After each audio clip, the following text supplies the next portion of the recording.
Presidential Debate Commission says it will make changes to its format after last night's debate, saying last night they made it clear that additional structure should be added to the remaining debates to ensure a more orderly discussion. Both presidential contenders will face off again in 2 weeks. That debate will be a town hall style debate. Well, a university debate coach in Utah recommends a mute button for the next debate. Our Brian Malahy on the story. Maybe that's not a bad thing, Brian. It was kind of hard to hear those comments. They're both talking at the same time.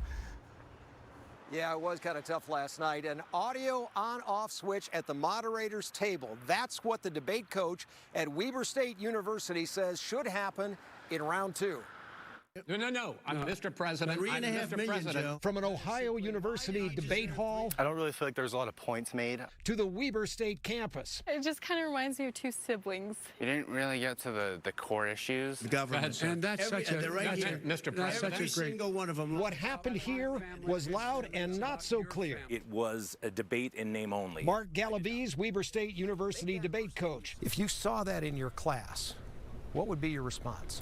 My response would be to start at ground zero. It would be debate 101 for the candidates, but going forward, Galaviz calls for a mute switch. And if someone goes over time, you turn it off. And he calls for an impartial debate, quote, adjudicator. You make them nonpartisan. You pull them. If you have to pull them somewhere out of the political field, that's fine. There's great debate coaches out there at colleges and universities, and you give them the power to shut off a mic and to control the flow of the debate so we can get some real answers. As for the vice presidential debate in Salt Lake City next week, Galaviz says different personalities. He expects the tone will be different.